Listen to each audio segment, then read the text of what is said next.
এদিকে শেখ হাসিনাকে দেশে ফিরিয়ে এনে বিচারের আওতায় নিয়ে আসার দাবি জানিয়েছেন বৈষম্য বিরোধী ছাত্র আন্দোলনের সমন্বয়করা। কোনো ব্যক্তি বা গণমাধ্যম যদি গণহত্যার নির্দেশদাতাদের পুনর্বাসিত করার পরিকল্পনা করে, তাদের পরিণতিও শেখ হাসিনার মতোই হবে বলে হুঁশিয়ারি দেন তারা। ঢাকা বিশ্ববিদ্যালয়ের রাজু ভাস্কর্যে এক সমাবেশে সমন্বয়ক সার্জিস আলম বলেন, ছাত্র জনতার গণ অভ্যুত্থানে অর্জিত বিজয়কে যারা নষ্ট করতে চায় তাদের সব ষড়যন্ত্র নস্যাৎ করা হবে। রিপোর্ট করছেন মুশফিকুর রহমান। কোটা সংস্কার আন্দোলনের পর স্লোগানে মিছিলে আবারও সরগরম ঢাকা বিশ্ববিদ্যালয় ক্যাম্পাস। স্বৈরাচার বিরোধী স্লোগান দিয়ে রাজু ভাস্কর্যের পাদদেশে এসে জমা হন বৈষম্য বিরোধী ছাত্র আন্দোলনের শিক্ষার্থীরা। এতে বক্তব্য রাখেন সংগঠনটির অন্যতম সমন্বয়ক সার্জিস আলম, হাসনাত আবদুল্লাহ সহ অন্যান্যরা। তারা বলেন, শেখ হাসিনাকে যারা পুনরায় ক্ষমতায় আনতে চায় তাদের ২০ দাঁত ভেঙে দেয়া হবে। যারা খুনিদের পুনর্বাসিত করার চেষ্টা করছে তাদের পরিণতিও শেখ হাসিনার মতো হবে বলেও হুঁশিয়ারি দেন আন্দোলনের নেতারা।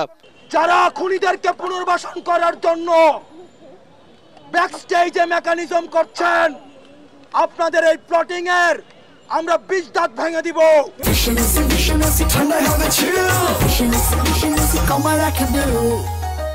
আমরা সচেতন করে দিতে চাই উপদেষ্টাদের।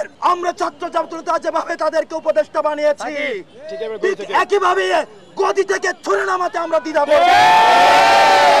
আমরা দেখছি আমলাতন্ত্রের বিভিন্ন পর্যায়ে কিছু স্বৈরাচার আর ফ্যাসিবাদের হায়না এবং শকুনরা কু করার চিন্তা করছে। আমরা জানিয়ে দিতে চাই, বাংলাদেশের ছাত্র নাগরিক যখন এক হয়েছে, তখন আপনাদের এসব কুকুরের মতো লেজ গুটিয়ে পালাবে। যতবার এই আশঙ্কা হোক, আমরা ঐক্যবদ্ধভাবে সকল দমন করব। এ সময় সাবেক প্রধানমন্ত্রী শেখ হাসিনা সহ অন্যান্য দোষীদের দ্রুত দেশে ফিরিয়ে এনে বিচারের আওতায় আনার দাবি জানান তারা। এই ফ্যাসিজমের যারা ফুড সোলজার ছিল তাদেরকে আসামি করে এই অন্তর্বর্তীকালীন সরকারের কাছে আমরা দাবি করছি, খুনি হাসিনাকে আসামি করে আন্তর্জাতিক অপরাধ ট্রাইব্যুনালে মামলা দায়ের করতে হবে। এছাড়া দেশ বিরোধী ষড়যন্ত্র রুখে দিতে গণমাধ্যম ও সাধারণ মানুষকে সোচ্চার হওয়ার আহ্বান জানান বৈষম্য বিরোধী ছাত্র আন্দোলনের সমন্বয়করা। মুশফিকুর রহমান, এটিএন বাংলা, ঢাকা।